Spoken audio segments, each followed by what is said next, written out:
Hello, everyone. This is Eve Rosenberg, emotional wellness coach, author, your transformational guide here at A Course in Red Flags on my podcast, Worthy Ready, the radical self image makeover for women ready to create a life they love. Thank you for joining me last week. People who have subscribed, some more people have joined on with us. Welcome to all new viewers. Well, this is going to be a video book. Red Flags Don't Fade, The Essential Rules for Guiding Your Choices is my greatest book. So proud of it. Is just a life changer for me. I've heard many good things from people, and I've been asked, well, could you make an audiobook? Well, here's my video book. I don't have the budget for an audiobook, but I'm here reading the book here for you, recorded on this video every Thursday morning by 10 a.m. Eastern. There will be a new episode. I will list them by number so that if you are just catching on, you will know episode 1 of A Course in Red Flags and continuing on. There are 80 rules in this book. So once we get to the rules, which actually won't be for a while, it may be a rule an episode. So I'm going to add to this book. I wrote the book, but listen, we get insights all the time. Today, last week, as you remember, I read the introduction, I read the note to the reader. I threw in a question about a certain experience I had. What would you do? Thank you to everyone that shared. Today, we're going to take on the next chapter that starts on from the introduction, and that is about choices today. We are going to go to the chapter on choices, and boy, is that loaded. You made a choice to be here today. I made a choice to be here today on this podcast. We're going to make many choices on this very day, as we did yesterday and all the days previous and all the days ahead. So if you don't think choices are the most important thing in your life, well, think again. And I'm here to remind you and to support you in seeing that red flags are so supportive when it comes to our choice making. And if you want to make the best choices possible, you're going to want to read the red flags, heed the red flags, and embrace them and allow them to support you instead of fearing them and thinking that they're bad news. Don't send the messenger away. So let's get started. Hang on. I'm going to have the link below if you want to get the book on Amazon. If you want to go to my website, howtobelieveinyou.com. All my books are available there, including, of course, Red Flags. Let's get started. I have the hardcover version, which I'm going to read from. So let's move on to continue after we left off at the end of the introduction. This will be now the chapter on choices. Let's go. Whether you know it or not, believe in it or not, or give it much thought, every choice you make has cumulatively brought you to where you are today. In the same way, every choice you make from this moment on will take you to where you will be tomorrow. Your choices make up the pinnacle of your life. Every choice we make affects our self-worth, our relationships with others, adds or depletes the meaning we give to our lives, and has everything to do with the experiences we have. There isn't anything more important than the choices we have made, the ones we make now, and those we will make in the future. Doesn't it pay then to have a strategy for making the best choices possible? Doesn't it make sense to have a support structure to count on? My intention for creating this book is precisely this: to provide essential rules for guiding your choices. Stay tuned. It's important to understand the impact of our choices and how we reach our conclusions. Rules for reference will steer us to the right path, just as red flags that vie for our attention are designed to do. However, we may choose to negate this guidance and decide differently, leading us astray.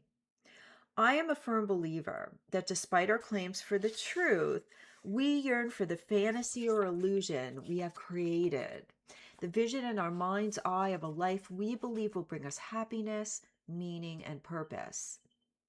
Whether it's the should life, the fairy tales we grew up with, or that which we believe will bring the experiences we want.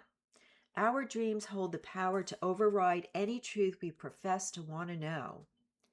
Even when it's evident we are lying to ourselves, our desire to keep the illusion alive will keep the truth at bay.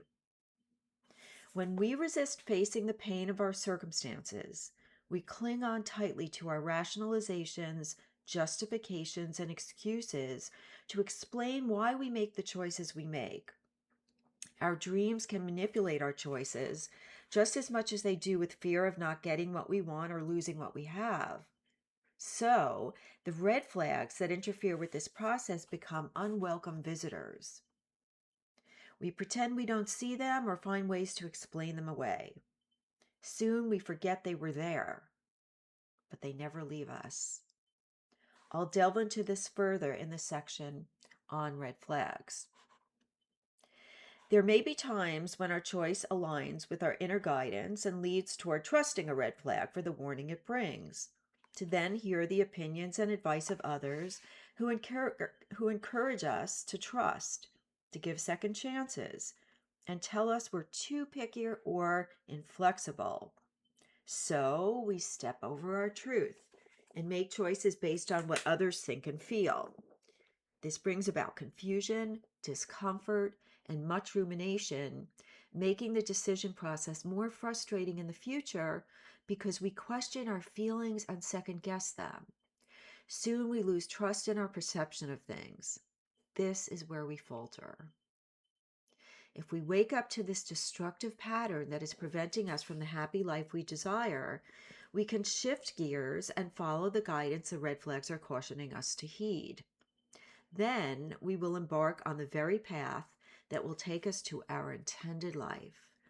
Our built-in guidance system exists to support us on our journey, and all that's needed is to have faith in the process. Red flags prompt us to stop, beware, listen, trust the warning, and follow its direction. It makes sense that if we are warned about something, we are being directed toward another course of action, a different choice. At the very least, red flags are asking us to examine and evaluate a situation that raises concern and to take it seriously. So often, though, we spend time spinning in circles, confused and distressed, claiming we don't know what's the best choice to make. And if you examine your past closely, you may reach the shocking conclusion that many of the choices you made may not have been your own.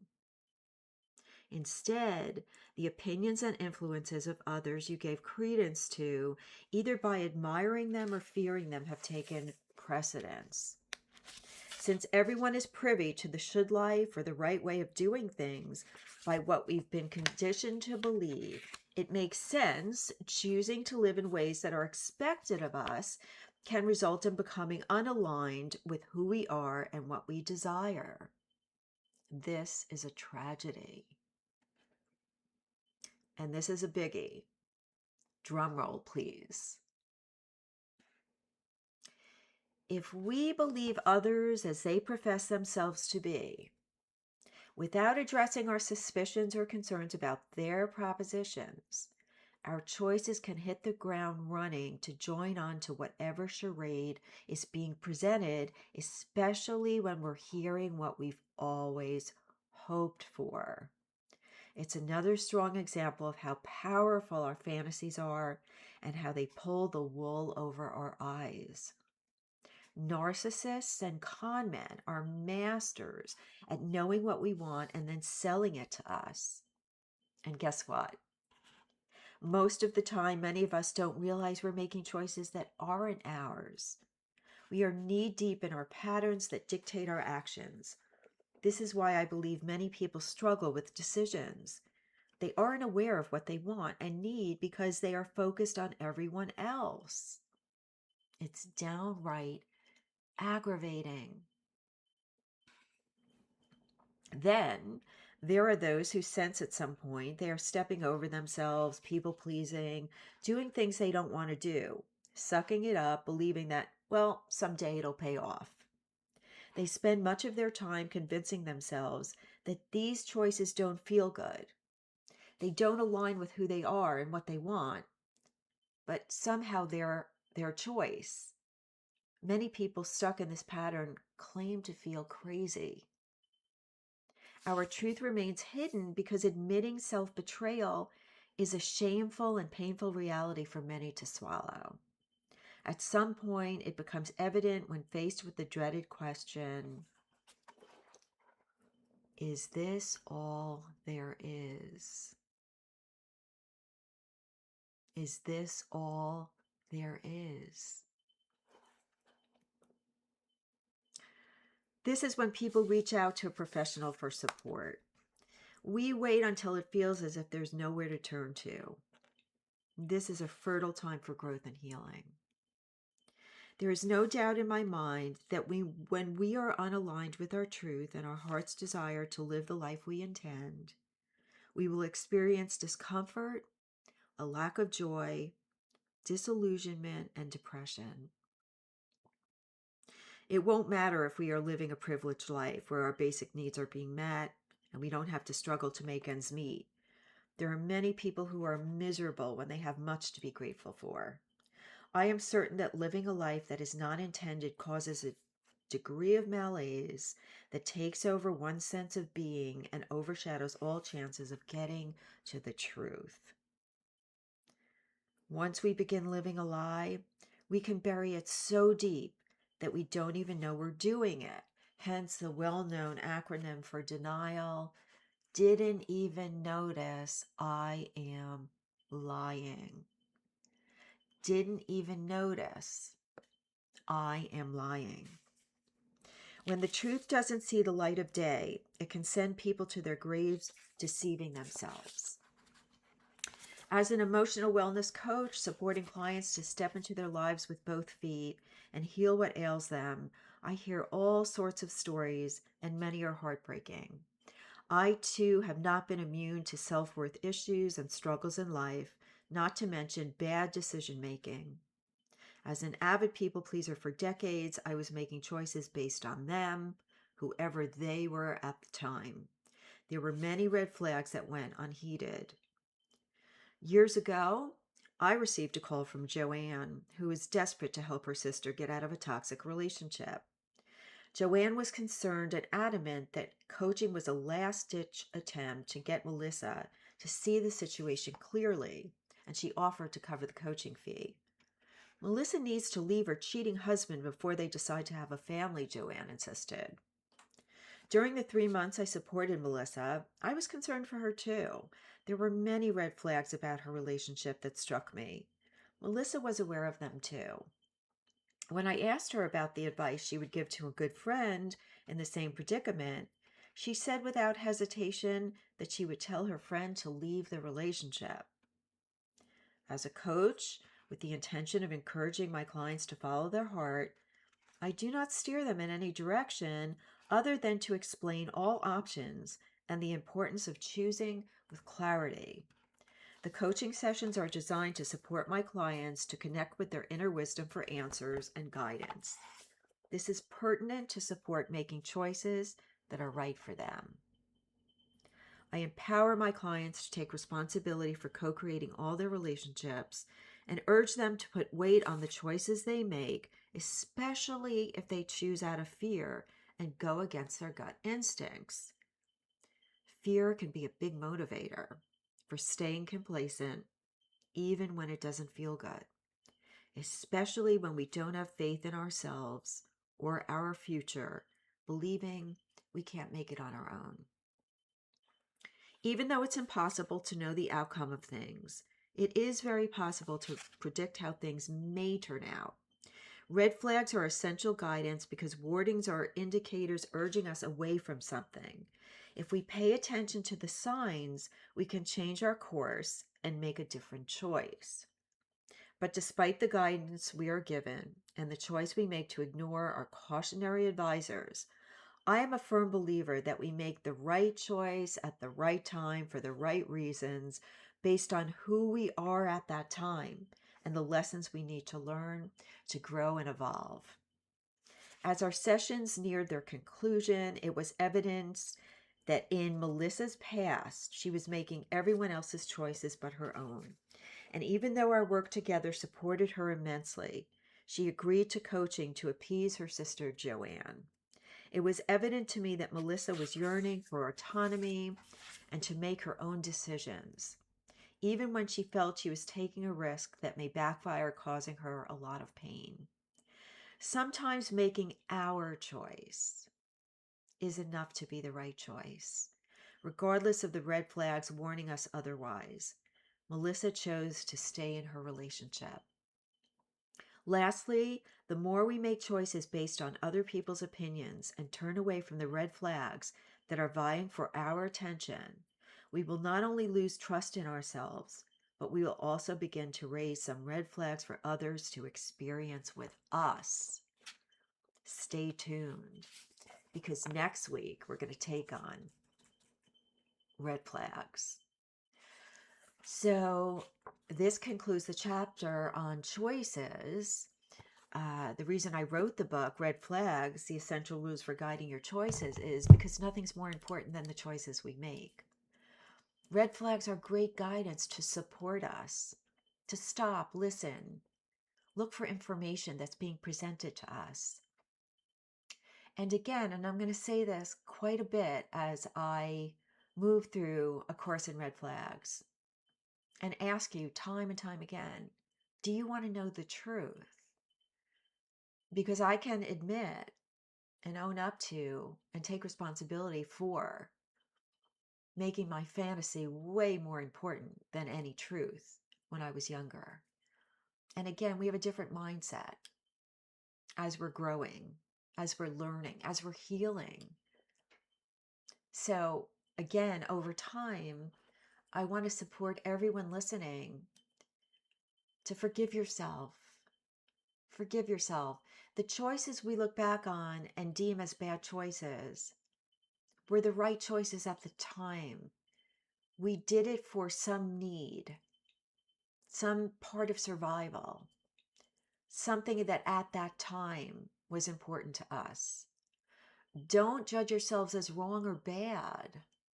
This is about opening your heart and finding compassion. If we want to create and embark on a radical self-image makeover to see ourselves differently with loving eyes and compassionate eyes, we must forgive ourselves. So once again, choices, as we discussed today, every choice matters. All of your choices matter. And if you've made bad choices in the past, you can make the choice to do different things today by learning from those choices. You could make the choice today to follow the red flags. Follow the red flags. The red flags, they're messengers. Yes, are they coming with bad news? News that you don't want to hear? Yes, but they're also the guidance that we pray for when we ask to be shown the way. And sometimes what we're involved in at that time, whether it's a relationship or a job or a choice we're about to make, may be the very choice that's not in our best interest. The red flags are there to guide us. You have to want to know the truth. You have to want to see yourself differently and step into the self-love and compassion for yourself so that you do live your intended life. So I'd love to know what you think. What do you think about choices? Do you ever really stop to think about your choices? Think about the choices you're even going to make today. You made the choice to be here now. You made the choice to watch this video. How come? What are the choices that you're yearning to make? What are the choices you're having a hard time making? What are the choices you know you're going to make that can sabotage your progress? So again, it's all about choices. Thank you so much for being here today. We're going to take on red flags in the next episode. Next Thursday by 10 a.m. Eastern will be another video where I'll take on red flags. That is a big conversation. And well, we could discuss choices forever too. And we will. I'll see you next week.